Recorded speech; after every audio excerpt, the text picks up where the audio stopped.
या ठिकाणी आपण प्रश्न दुसरा बी मधला उपप्रश्न क्रमांक 5 पाहत आहोत. सर्व विद्यार्थ्यांनी या ठिकाणी प्रश्न आपल्याला व्यवस्थित समजणं महत्वाचं आहे. प्रश्न समजला की उत्तर आपोआप मिळतं. प्रश्न समजून घेऊ. पुढील सारणीमध्ये वेळ व विद्यार्थी संख्या यांची वारंवारता सारणी दिलेली आहे. यावरून आपल्याला वेळेचा मध्य काढायचा. ही सारणी मी या ठिकाणी लिहिलो नाही, परंतु प्रश्नपत्रिकेत आहे. सारणी जशास तशी आपल्याला या किमती दिलेल्या आहेत, तर मध्य काढायचे. मध्य काढण्यासाठी विद्यार्थ्यांनी सूत्र माहीत असणं पाहिजे. सूत्र काय आहे, तर मध्य बरोबर एक्स बार बरोबर summation of F I X I चे समेशन ऑफ एफ आय. आणि मग हा एफ आय एक्स आय सारणीमध्ये रकाना दिलेला आहे, त्याची बेरीज करूया. समेशन म्हणजे बेरीज. 8 आणि 2 10, 10ला 0, चला 1 9 आणि 1 10, 10 7 17, 17 आणि 9 17 18 19 20, 20 आणि 6 26 आणि 4 26 आणि 4 30, हे आले 300. त्यानंतर समेशन ऑफ एफ आय म्हणजे एफ आय रकान्याची आपल्याला बेरीज करायची. 8 आणि 8 16, 16 आणि 4 20, 20ला 0, 8 2 3 4 5 6. तर या पद्धतीने आपल्याला summation of F I X I ही बेरीज केली, एफ आय रकान्याची बेरीज केली, सूत्रामध्ये आपण ठेवूया. सूत्र काय, एक्स बार बरोबर summation of F I X I. ही बेरीज किती केली आपण, ती आली 300 भागिले एफ आय रकान्याची बेरीज सम आली 60. आणि मग हा भागाकार करूया. 1 0 खाल्ला वरला गेला. 6 आहेत, 6 1 6, 6 पंचे 30. एक्स बार मध्य बरोबर किती आला, तर तो आलेला आहे 5. किती आला. अगदी सोपा प्रश्न होता. या पद्धतीने आपण उत्तर मिळवलेलं आहे.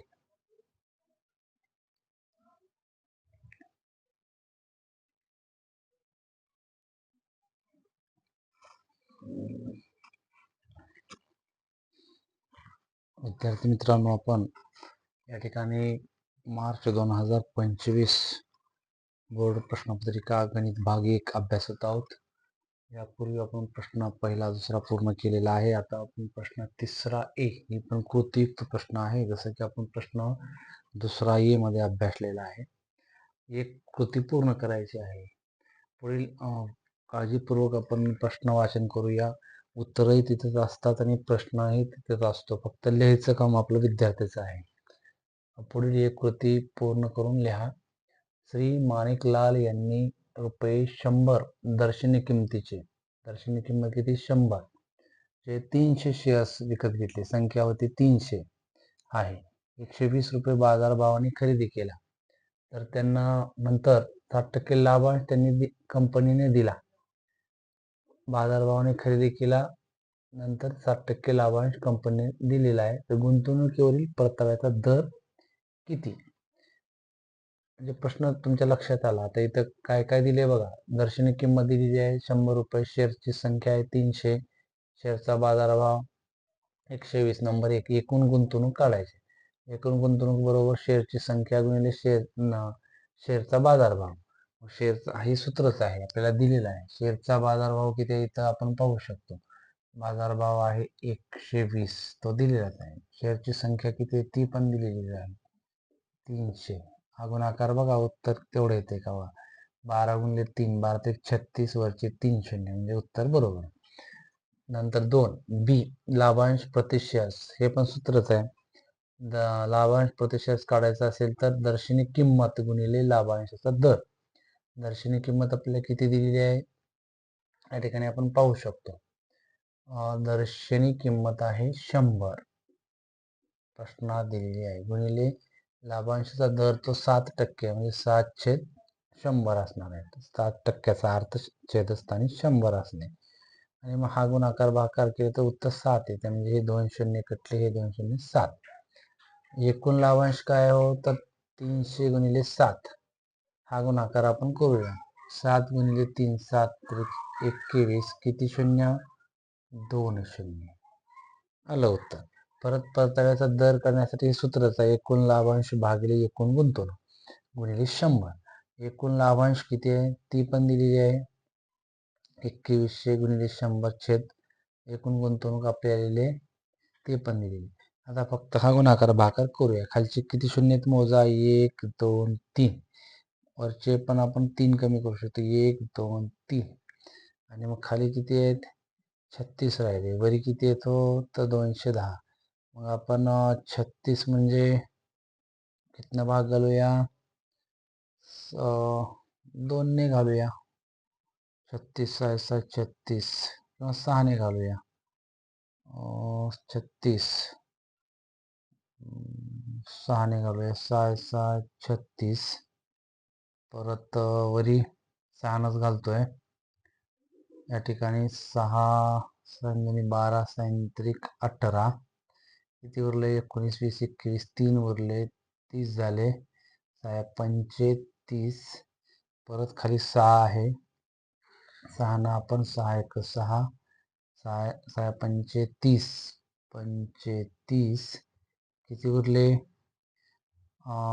30 म्हणजे 5 उरले. दशांश दिला 50 झाले. आणि मग 6 35 6 7 36 6 7 42 6 8 48. किती 2 उरले परत. 6 तर उत्तर आले 5.83. तर या पद्धतीने आपलं उत्तर परताव्याचा दर आलेला आहे. अगदी सोपी कृती असते. आपण समजून घेणं, निरीक्षण करणं, वाचन करणं या गोष्टी महत्वाच्या आहेत.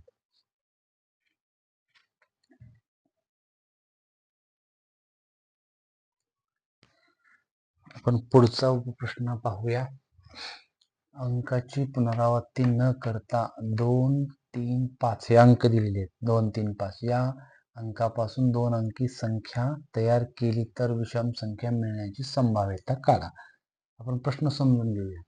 अंकाची पुनरावृत्ती होऊ द्यायची नाही. अशा या अंकापासून आपल्याला 2 अंकी संख्या तयार करायची. तर नंतर काय विषम संख्या मिळण्याची संभाव्यता. कृती समजा नमुना अवकाश यस. तर आपण एक अंक फिक्स ठेवायचा आणि दुसरा बदलायचा. जसं की आता बघा 2 फिक्स ठेवला नंतर बदलला 3. 2 फिक्स ठेवला एक वेळा नंतर 5 घेतला. म्हणजे एका वेळी आपल्याला एक अंक फिक्स ठेवला तर 2 संख्या मिळाल्या. 3 फिक्स ठेवला तर 2 मिळतात. 5 ठेवला तर 2 मिळतात. मग 3 वर 2 32. पुन्हा 3 वर 5 किती झाले 3 वर 5 35. म्हणजे 3 एकदा फिक्स ठेवला 2 घेतला 3 फिक्स ठेवला 5 ठेवला. पुन्हा मग 5 ठेवला 5 वर 2 52. 5 ठेवला फिक्स 5 वर 3 53. किती झाले 1 2 3 4 5 6. आपण या संख्या झाले 1 2 3 4 5 6 झाले 6 ठेवले. त्यानंतर ती संख्या विषम असणे. आता विषम म्हणजे काय हो तर विषम म्हणजे ती सम नसणे. पण विषम नेमकी काय सम काय आहे. विषम म्हणजे 2 ने त्या संख्येला पूर्ण भाग जात नाही. किंवा सम म्हणजे काय पहा तर सम म्हणजे एकक स्थानी किंवा 2 ने पूर्ण भाग जातो त्या संख्येला सम असते. किंवा एकक स्थानी 0 2 4 6 8 असे अंक असतात. आपण विषम असणे पाहूया. म्हणजे ती थोडक्यात विषम असायला सम नसली पाहिजे. एकक स्थानी इथं 3 आहे म्हणजे ही विषम आहे. नंतर आपल्याला त्या संख्या दिलेल्या आहेत. इथं पहा आपल्याला काय करावं लागेल यस मध्ये पाहावं लागेल. 23 ही विषम आहे. 25 विषम आहे. 32 एकक स्थानी 2 आहे म्हणजे सम आहे. एकक स्थानी 5 आहे म्हणजे ती विषम आहे. आणि 52 परत एकक स्थानी 2 आहे म्हणजे सम आहे. 53 विषम आहे. किती झाल्या बघा 1 2 3 4 झाल्या. उत्तर 4 दिले. परत सूत्र काय probability of event P of A बरोबर N of A divide N of S. N of A किती आहे 4 आणि मग 4 भागिले 6 हा भागाकार करा. आपण कितना भागले 2 बेत्रिक 6 आणि बेदुनी 4. तर अशा पद्धतीने उत्तर मिळालेलं आहे. उत्तर तिथेच असतात फक्त आपल्याला निरीक्षण करावे लागेल अशा कृतीमध्ये.